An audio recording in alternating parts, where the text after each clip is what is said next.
어, 저는 이제 기후 변화, 그러니까 전공 기후 물리, 이제 대기 과학 전공입니다. 그래서 이제 제 전문성은 이제 미래 기후 예측에 있습니다. 그래서 오늘 강의는 한반도 미래 기후 전망치가 이제 많이 언론을 통해서 여러분들이 이제 많이 접하실 텐데 그 전망치에 대한 얘기를 좀 해보려고 합니다.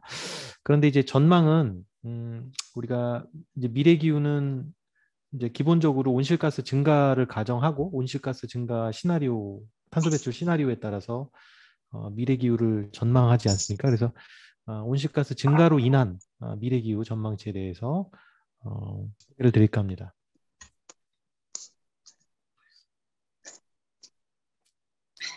네, 이제 첫 페이지로 이제 저희 같이 이제 기후 전공자는 되게 좋은 이제 이제 기사입니다. Climate is everything이라고 타임지 표지 사진에 나왔던 적이 있습니다. 최근에 그래서 Be informed, be united 그래서 세 개가 한데 힘을 합치고 그리고 이 관련된 정보를 최대한 우리가 배워서 이 기후변화 문제를 해결하자. 뭐 그런 취지로 타임지의 표지 화면에 이렇게 나온 것 같고요. 이제 최근에 북미의 캐나다의 폭염, 캐나다와 미국 이제 서부의 이제 폭염이 이제 이슈가 됐고요. 그래서 이제 제가 그냥 사진을 이제 올려봤는데 이렇게 보면은 지구가 뭐 활활 타오르는 그런 이제 느낌의 이미지. 그리고 여기 타임지 표지에는 전 세계를 성냥개비로 이렇게 꾸민 다음에 성냥개비에 불을 붙여가지고 전 세계가 활활 타오르는 그런 이제 퍼포먼스를 보여주기도 하였습니다.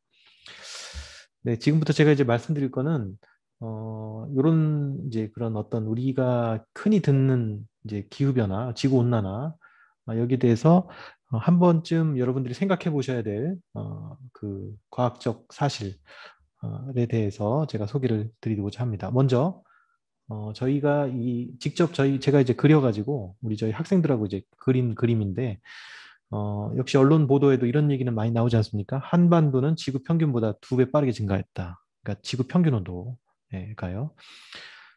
요거 이제 2미터 템퍼러처라고 그 지표면의 온도를 잴 수는 없으니까 이제 대기 중에 한 뭐 2미터 정도 되는 대기, 그러니까 지상으로부터 2미터 되는 정도 되는 그 대기의 온도를 잰 건데요. 음, 여기 이렇게 이제 지그지그하게 이렇게 오르락내리락 오르락내리락 하는 게 이제 전지구 온도고요. 그리고 그것을 이제 추세선을 이렇게 그려보면은 검은색 실선으로 이렇게 그릴 수 있는데 그것이 10년당 한 0.137도로 이제 계산이 됩니다. 1958년부터 2018년까지요. 그러고 이제 제가 이제 뭐 재미 삼아서 서울시만 이렇게 그려봤거든요. 서울시의 온도를 이렇게 그려보면 서울시 온도는 10년당 0.289도가 올라갔습니다. 1958년부터는 그렇고요. 1979년부터 여기 지금 파란색 선은 조금 더 올라갔죠. 그러니까 대략 한 전지구 평균보다 한반도가 평균 온도가 2배 빠르게 증가했다는 것은 데이터상으로 확인할 수 있습니다. 다시 한번 얘기하지만 이것은 전지구 평균 온도입니다. 그, 그래서 여기까지는 뭐 일반인뿐만 아니라 저희 아이들, 중학생 아이들까지도 다 알고 있는 사실이라서 더 이상 이제 언급할 필요는 없는데 사실 우리가 수업 시간에 이거를 저희 학생들한테 이걸 그려보라고 그러면 잘 못 그립니다. 생각보다 이걸 그리기가 되게 어렵습니다. 근데 이유는 처음 데이터를 이제 일 관측 자료를 주거든요. 그러면 전 세계에 있는 일 관측 자료를 다 받아서 그죠? 그러니까 매일매일 관측한 자료를 받아서 그것을 연평균을 하거나 아니면 월평균을 뭐 해야 되는데 그러면 이제 극지방은 웨이트를 좀 줄여야 되고요. 면적이 좀 줄어들어 적으니까 열대지방은 웨이트를 많이 줘가지고 우리가 이제 저희 분야 용어로 에어리어 에버리지드 템퍼러처라는 거를 이제 기법을 써가지고 이제 그리는데 이거 정확하게 이렇게 잘 안 나옵니다. 그래서 사실상 여러분들이 보기에는 이게 굉장히 쉽게 느껴지는 이 시계열일 수 있는데요. 실제로 이거를 매일 몇 시간을 관측해서 평균을 내고 이제 아웃라이어들 빼고 뭐 이런 과정, 그다음 계절성 같은 것들을 다 제거를 하면 이게 결코 이렇게 쉽게 나오는 그래프는 아니다.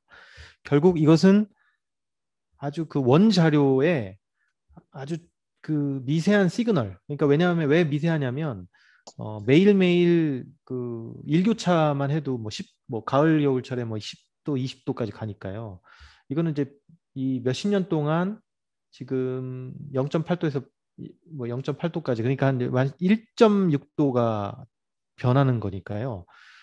그래서 이제 원래의 데이터를 굉장히 많이 이제 처리를 해서 가공해서 그린 그래프다. 이렇게 제가 설명을 드리겠습니다. 제가 이렇게 한참 설명한 이유는 이게 바로 우리가 원 데이터, 우리가 매일매일 측정한 전 세계에서 측정한 자료에서 이 시그널을 우리가 어렵게 뽑아 놓은 것이고요. 우리는 이 시그널을 지구 온난화라고 부릅니다. 요즘에는 기후 변화라고 합니다.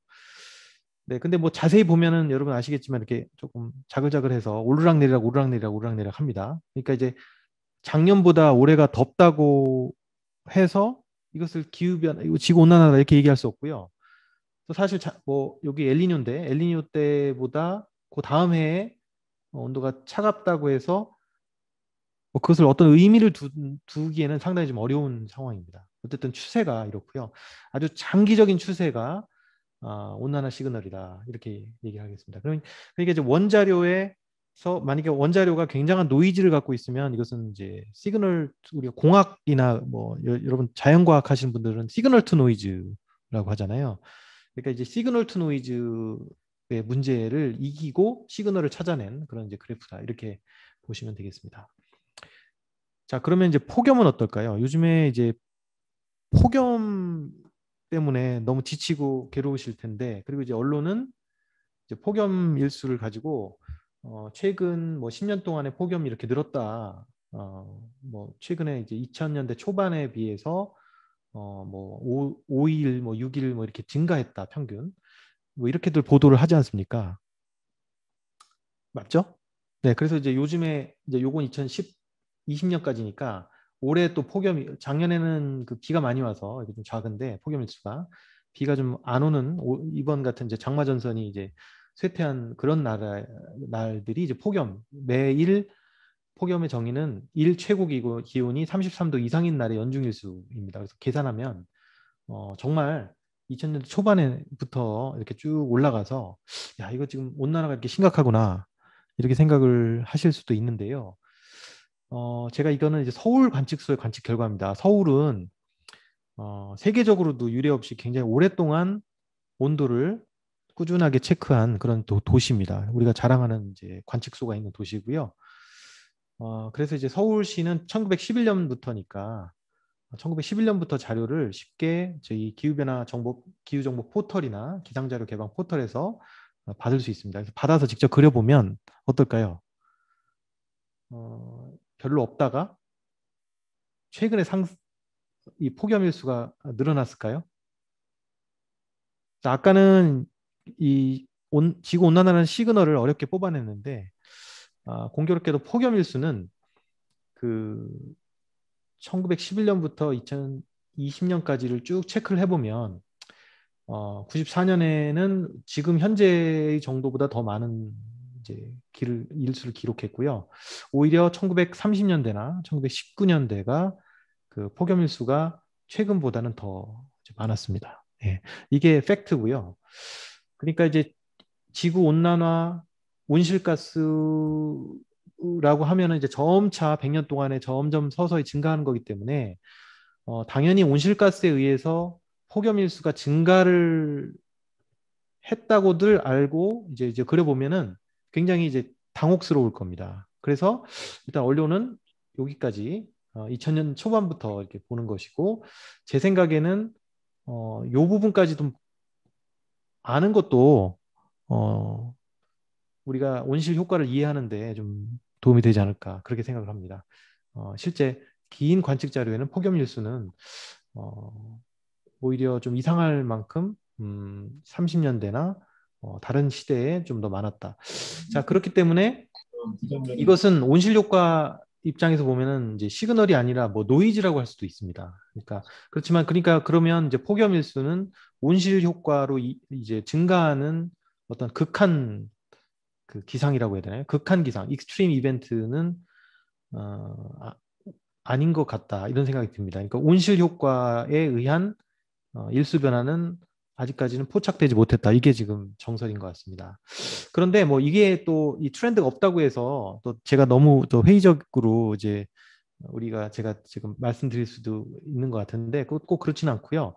온실 효과라고 하면은 보통은 이제 에너지 관점에서 온실 기체가 지구에서 방출되는 복사 에너지를 잡아서 이 다운워드 롱웨이브 그러니까 이제 밑으로 향하는 하향 장파 복사를 늘리는 거거든요.